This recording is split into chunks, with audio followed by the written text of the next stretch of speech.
Hello दोस्तों। अब तक हम एशियाटिक सोसाइटी ऑफ बंगाल में हमने इंट्रोडक्शन पढ़ लिया था। उसका why there is a need of Asiatic Society in Bengal.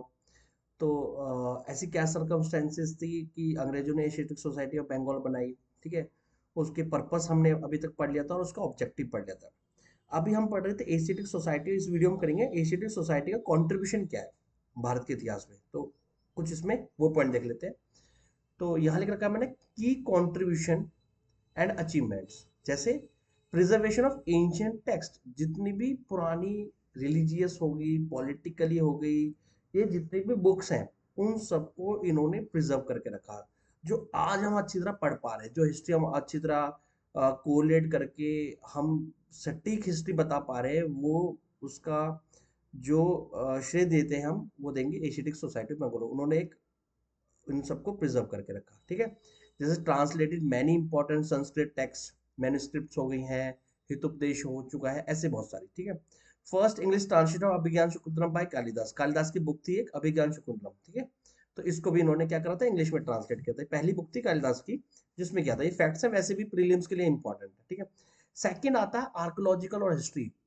इन्होंने बहुत अच्छा रोल निभाया है कि जो आर्कोलॉजिकल साइट्स थी, आर्कोलॉजी है, जो खुदाई में मिल रहे हैं, जो पुरानी चीजें मिल रही है, उनको इन्होंने क्या करा, प्रिजर्व करके रखा, एक प्रॉपर वे में रखा ताकि वो खराब ना हो, और उसको ऑर्गेनाइज्ड वे में रखा जिससे हमें मदद मिलती है। तो played a pioneering role in the growth of archaeology in India. अगला आता है contribution to the foundation archaeo survey of. और ये एशियाटिक सोसाइटी ऑफ बंगाल की वजह से ही भारत में एएसआई बन गया है। ठीक है। तो ये क्वेश्चन पूछा गया एएसआई कब फॉर्म हुआ था 1861 में। तो अगर वो पूछता है एएसआई किसकी उस समय गवर्नर जनरल कौन था, तो उसका नाम लिख लीजिए लॉर्ड कैनिंग। ठीक है। Lord Canning. ये आपका अगर दो पॉइंट से पूछेगा तो वो पूछेगा लास्ट गवर्नर जनरल भारत का कौन था, लास्ट गवर्नर जनरल, तो भी लॉर्ड कैनिंग। या फर्स्ट वायसराय ऑफ इंडिया, तो भी लॉर्ड कैनिंग। तो पॉइंट, दोनों पॉइंट ऑफ व्यू से क्वेश्चन पूछा गया कई कई बार। ठीक है। और ये ईयर पूछेगा एएसआई कब स्टैब्लिश हुआ था, 1861 में। अगला आता है थर्ड पॉइंट, वो है लिंग्विस्टिक एंड फिलोसफी। अब भारत के अंदर जितनी पॉलिटिकल बुक्स मिलती है, रिलीजियस बुक मिलती है, तो वो डिफरेंट लोकल लैंग्वेजेस मिलती है, वर्नाकुलर लैंग्वेजेस में। तो इन्होंने क्या करा, वो स्टडी की, उन पे डॉक्यूमेंटेशन किया। किन पे, इंडियन लैंग्वेजेस पे। तो सबको एक इकट्ठा करके उनको अपने में, और बेशक वो बहुत बड़ी बड़ी किताबें हो, उनको कॉन्साइज करके हमारे सामने प्रेजेंट किया है। तो वो भी इसका श्रेय जाता है एशियाटिक सोसाइटी ऑफ बंगाल को। It also help classify Indian language in a scientific way. भारतीय भाषाओं को इन्होंने साइंटिफिक वे में क्लासिफाई करने में मदद की। तो तीसरा इसका रोल है अपना लिंग्विस्टिक एंड फिलोसफी में। अगला आता है फोर्थ पॉइंट आता है इसका geological scientific research. Asiatic Society Bengal supported mapping, natural science and botanical research. ठीक है। बोटेनिकल रिसर्च इनमें एशियाटिक सोसाइटी ने बहुत मदद की। अगला आता है they also collected scientific data about India's flora, fauna and minerals.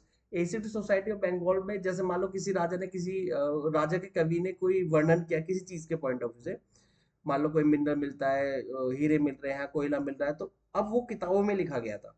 अब इन किताबों को अंग्रेजों ने पढ़ा, उससे आइडेंटिफाई किया, अच्छा यहाँ आपको सोना भी मिल रहा है, यहाँ हीरे मिलते हैं। तो ये क्या करता है आर्कियोलॉजी सर्वे ऑफ इंडिया ने, ये सारी चीजें एक जगह रख के और इनसे आगे फ्यूचर के लिए मिनरल्स हो गए, पेड़ पौधे हो गए, जानवर हो गए, उसकी भी जानकारी हमें मिलती है। तो ये भी इनका इंपॉर्टेंट रोल है। अगला आता है पब्लिकेशन। ठीक है। तो आर्कियोलॉजिकल सर्वे ऑफ इंडिया ने इस एशियाटिक रिसर्चेस के नाम पर सबसे पहले जर्नल निकाला। ठीक है। और ये निकालता है 1788 में। तो ये फैक्चुअल क्वेश्चंस है, एशियाटिक रिसर्चर्स किसने पब्लिश किया, कौन था, क्या था, कौन सोसाइटी थी, एशियाटिक सोसाइटी बंगाल से निकालता 1788 में। तो ये one of the oldest scholar journals in India. तो ये भी पॉइंट इंपॉर्टेंट है। तो ये सबसे पुराना है, मतलब पुरानों में सबसे पुराना है, लेकिन बिल्कुल पुराना नहीं कह सकते। मैं ये कहना चाहूंगा कि वन ऑफ द ओल्डेस्ट। ठीक है। चलो, अब आती है अभी क्या कर रखा है इन्होंने। अभी इसका, ये इंस्टीट्यूट सोसाइटी ऑफ बंगाल जो कलकत्ता में स्टैब्लिश है, ये अभी लाइब्रेरी और म्यूजियम की तरह काम कर रही है। जो वहाँ हमें जाके पता चलता है कि हमारा इतिहास कैसे था, कैसे इन्होंने स्टार्ट किया, क्या इसका सिग्निफिकेंस है। आज भी वो जो ऑफिस है कैलकाटा में, वो लाइब्रेरी और म्यूजियम की तरह यूज हो रहा है, बहुत इंपॉर्टेंट। तो यहाँ लिखा build a vast library now called as national library of India. देखो कितनी इंपॉर्टेंट इंपॉर्टेंट चीज है, बहुत important. Establish one of the oldest museums in India, predecessors to the Indian museum Calcutta, मतलब कब 1814 में। तो ये सारे फैक्ट्स आपको किसी बुक में नहीं मिलेंगे, मैंने आपको कॉन्सेस करके दे दिए। मेंस के पॉइंट ऑफ व्यू से हैं ये सब, लेकिन प्री में अगर आप क्वेश्चंस आएंगे तो आप उसमें ट्रैकल कर लोगे आसानी से, ठीक है। ये आपका हो गया। नेक्स्ट अगला आता है कि अब कौन कौन सी पर्सनैलिटीज है which is associated with the Asiatic Society of Bengal.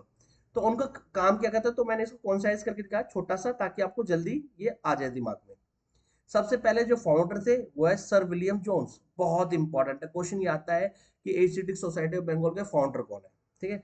तो ये फाउंडर सर विलियम जोन्स, तो कॉन्ट्रीब्यूशन में लिख रखा है इसका फाउंडर है ये। इन्होंने बहुत सारी चीजें संस्कृत पर्शियन लैंग्वेज में इंग्लिश में ट्रांसलेट की, ठीक है। संस्कृत स्कॉलर भी थे, इनको संस्कृत भाषा बहुत पसंद थी, सीख भी गए थे वहां के लोकल ब्राह्मण से, ठीक है। तो ये इनका कॉन्ट्रीब्यूशन है। हेनरी थॉमस कोलब्रूक, एच टी कोलब्रूक, ठीक है। ये दूसरे पर्सनैलिटी जो बहुत इंपॉर्टेंट है। इन्होंने जितने भी हिंदू लोग थे उस टाइम पे, उनको इन्होंने पढ़ा और प्रमोट किया। मतलब प्रमोट का मतलब इन्होंने प्रचार किया, फैलाया कि ये हिंदू लोग ऐसे ऐसे हैं। और संस्कृत ग्रामर में इनका भी इंटरेस्ट था, इन्होंने भी संस्कृत ग्रामर अच्छी तरह की थी, ठीक है। तो ये प्रीलिम्स के क्वेश्चन है, और ये बुक को में नहीं है, मैं बार बार इस चीज को बोल रहा हूँ कि आप उसको देखना और इसको नोट्स बनाना प्रॉपर वे में, ठीक है। अगला है जेम्स प्रिंसिप, बहुत इंपॉर्टेंट इंसान है। जितने भी मॉडर्न टाइम की जितनी भी स्क्रिप्ट मिली है, ठीक है, उन स्क्रिप्टों को पढ़ने का जो श्रेय जाता है वो जेम्स प्रिंसिप को जाता है। तो जो भी मॉडर्न टाइम में जो इंस्क्रिप्शंस पे लिखी जाती थी, मॉडर्न टाइम जैसे अशोक वाला चंद्र को फर्स्ट, ठीक है, अशोका बिंदुसार ये वाला, तो इन्होंने जेम्स प्रिंसेस ने सबसे पहले ब्राह्मणी स्क्रिप्ट पढ़ी, उसको समझा, पढ़ने के बाद ये बताया। तो ये ही is the pioneer of the pioneer of the Brahmani script, मतलब कि जो पढ़ चुके हैं उसको, ठीक है। जैसे हिंदी की देवनागरी है, ठीक है ना, ऐसी ब्राह्मणी स्क्रिप्ट थी। तो सबसे पहले इन्होंने जेम्स प्रिंसेप ने पढ़ी थी इसके बारे में, बहुत इंपॉर्टेंट है। अलेक्जेंडर कार्निगम, वेरी इंपॉर्टेंट। ये इनको बोला जाता है फादर ऑफ इंडियन आर्कोलॉजिकल। इन्होंने ही सबसे पहले इंटरेस्ट लिया इंडियन हिस्ट्री में, किस पॉइंट ऑफ व्यू से, और इंटरेस्ट लेने के बाद क्या करा, इसको रिटर्न में लेने आ गए, इसके ऊपर कमेटी सेटअप करी, इसके ऊपर रिसर्च किया गया है, एनालाइज की, मतलब एक proper organise way. Asiatic Society of Bengal तो बहुत पहले बन गई थी, लेकिन खुदाई के तौर पे इन्होंने जिस तरह से चीजों को प्रेजेंट करना शुरू करा, वो अभी तक नहीं हुआ था। तो अलेक्जेंडर कार्निगम जब पहली बार पंजाब प्रांत में जाते हैं, जो पंजाब प्रांत का मतलब है पूरा पंजाब इंक्लूडिंग पाकिस्तान का भी, इंडिया का भी, ठीक है। तो वहां जब इंडियन रेलवे के पटरियों को बिछाने के लिए सर्वे करते हैं, उन सर्वे में इन्हें वैसी ही ईंटें मिलती हैं, different shape, different size, weight, measure, सब कुछ अलग। तो ये एशियाटिक सोसाइटी बंगाल को सारी चीजें बताते हैं, उनकी मदद से अब यहाँ रिसर्च करना शुरू करवा देते हैं। इसीलिए इनको फादर ऑफ इंडियन आर्कोलॉजिकल बोला जाता है। बहुत इंपॉर्टेंट है, बहुत ज्यादा, प्री के पॉइंट ऑफ से भी, मेंस के पॉइंट ऑफ से। अब आता है आज इसकी लोकेशन क्या है, थोड़ा एड्रेस वेड्रेस थोड़ा सा क्लियर होना चाहिए। तो आज एशियाटिक सोसाइटी ऑफ बंगाल की अगर मैं लोकेशन बोलूं, तो इसका एड्रेस है फर्स्ट पार्क स्ट्रीट कलकत्ता, ठीक है। देखो, अगर आप यूपीएससी एग्जाम दे रहे हो या कोई भी कॉम्पिटिटिव एग्जाम दे रहे हो, तो मैं कुछ चीज बता रहा हूँ, उसको आप करना। कोई बहुत कम बच्चे करते हैं। जैसे आपको पोस्टल एड्रेस पता होने चाहिए सबको। आप समझ रहे हो ना बात को। अगर मैं बोलूं आपको पीएमओ को वो लेटर लिखना है, तो पोस्टल एड्रेस क्या, नहीं पता ना, नहीं पता। आप उसको देखो, रिसर्च सर्च करो नेट पर, उसके बाद ये चीज आपको कौन पता होनी चाहिए। अगर मैं बोलूं सुप्रीम कोर्ट का एड्रेस क्या है, बस प्रगति मैदान पता है सबको, प्रगति मैदान। पूरा प्रॉपर सुप्रीम कोर्ट का एड्रेस निकालो, ये आपको पता होना चाहिए। पीएमओ का कौन से मंत्रालय, कौन से साउथ जोन में है, नॉर्थ जोन में या नॉर्थ ब्लॉक में है या साउथ ब्लॉक में है, ये मिनिस्ट्रीज पता होनी चाहिए। अगर आप तैयारी कर रहे हो तो ये बेसिक चीजें पता होनी चाहिए, ठीक है। अब क्या इसका फंक्शन आज के टाइम पे क्या है, ये तो एड्रेस हो गया। आज के टाइम पे ये लाइब्रेरी की तरह काम कर रही है Asiatic Society of Bengal, research centre की तरह काम कर रही है एशियाटिक सोसाइटी ऑफ बंगाल, और अचीवर रेयर मैन्युस्क्रिप्ट्स ये भी है। कहने मतलब कि प्रेजेंटली ये अभी फिलहाल इस तरह से काम कर रही है। तो ये आपका मैंने आपको इतना बताया। अब मैं नेक्स्ट वीडियो में आपको इसको डिस्कवरी के बारे में बता दूंगा, ठीक है, कहाँ से स्टार्ट होती है, कैसे होती है, वो सारी चीजें, ठीक है, कि इंडियन हिस्ट्री कहाँ से स्टार्ट हुई, क्या हुआ क्या नहीं हुआ, हड़प्पा एकदम कैसे उठ के आ गया, वो सब चीजें। ये है पूरे एशियाटिक सोसाइटी ऑफ बंगाल के बारे में। एक चीज और मैं दिखा देता हूँ आपको। एशियाटिक सोसाइटी ऑफ बंगाल ने कुछ किताबें ट्रांसलेट की थी, मैं आपके वो किताबें बताना चाह रहा हूँ आपको यहाँ से। देखो, एशियाटिक सोसाइटी ऑफ बंगाल ने कुछ बुक्स हैं वो ट्रांसलेट की, इंपॉर्टेंट है। जैसे राजपूत की बहुत सारी बुक्स थी, लिटरेचर था जो ट्रांसपोर्ट की है। मुगल्स की बहुत सारी बुक्स थी जो ट्रांसलेट की है। कुछ रिलीजियस बुक्स थी जो ट्रांसलेट की है, और कालिदास की। ये मैंने आपको ट्रांसलेशन ऑफ लिटरेचर के पॉइंट से बता रहा हूँ। अब इन सारी किताबों को, राजपूत की ज्यादातर हो सकता है कि हिंदी भाषा में हो, खड़ी भाषा में हो, ठीक है, आपकी बहुत सारी भाषाओं में थी, इंग्लिश को छोड़कर। ऐसी मुगल्स की पर्शियन में है, बहुत सारी में चीजें हैं, रिलीजियस भी है, कालिदास की भी है। अब इन सारी किताबों को इन्होंने इंग्लिश में ट्रांसलेट किया, ठीक है। ये सारी, जैसे कुछ गीता गोविंद जयदेव ने ये ट्रांसलेट की थी, सबसे अब बहुत पूछी जाती है, ठीक है। जो रजत रजनी है कलहन की, कलहन ने रजत रजनी लिखी थी कश्मीर के ऊपर, एक किताब कश्मीर के ऊपर, तो ये भी इंग्लिश में ट्रांसलेट की गई, ठीक है। अगर चंद्र बरदाई की, पृथ्वीराज चौहान के जो ये कोर्ट पोएट है चंद्र बरदाई, पृथ्वीराज, ये भी आपकी इंग्लिश में ट्रांसलेट की गई। तो ये सारी किताबें इंग्लिश में ट्रांसलेट की गई हैं। अब कौन कौन सी बुक्स हैं, पोएम्स है जो इंग्लिश में ट्रांसलेट लैंग्वेज में हुई, तो मैंने यहाँ लिख दिया, जैसे जयादेव, ये इंग्लिश में ट्रांसलेट की है सर विलियम जोन्स ने। इंपॉर्टेंट है, बहुत बार पूछा गया है, बुकों में फैक्ट्स नहीं मिलेंगे, आप यहीं से निकालिए इसको, ठीक है। Rajat Rajni sir Aurel Stein, इन्होंने इंग्लिश में ट्रांसलेट किया। रामायण जो आपकी संस्कृत में है, ठीक है, sir Ralph T H Griffith, English में ट्रांसलेट किया। महाभारत, ठीक है, उत्कर्ष उपाध्याय, किसारी मोहन गांगुली और के एम गांगुली, ये ऑप्शन मिलेंगे। तो ये इंग्लिश में ट्रांसलेट की गई। महाभारत जो इंग्लिश में ट्रांसलेट की वो इन्होंने की है। भगवत गीता सर चार्ल्स वेल्किंस, इन्होंने इंग्लिश में ट्रांसलेट किया। ये बहुत इंपॉर्टेंट क्वेश्चन है, बहुत ज्यादा। तो आप इधर उधर सर्च करोगे, उससे बढ़िया है कि आपको फैक्ट्स यहाँ मिल जाएंगे। मैं पूरे फैक्ट्स और मेंस, प्री और मेंस, और जो भी वन डे एग्जाम है या पीसीएस के है, जो भी हो, आपका इससे बाहर पेपर नहीं आएगा। आप उसको ध्यान से देखना, तसल्ली से, ठीक है। चलो, अगली कुछ चीजें भी हैं जो मैं आपको बताना चाहूंगा। जैसे पोएम्स, कुछ पोएम्स हैं जो ट्रांसलेट की है, तो जैसे गीता गोविंद मैंने आप जयदेव पर लिखवा दी है। ये सारी किताबें आप देखें, कीर्तन अर्जुन भरावी, ये कुछ पोएम्स है जो इंग्लिश में ट्रांसलेट किया है। रवानादा बरोदी, ठीक है, ये है।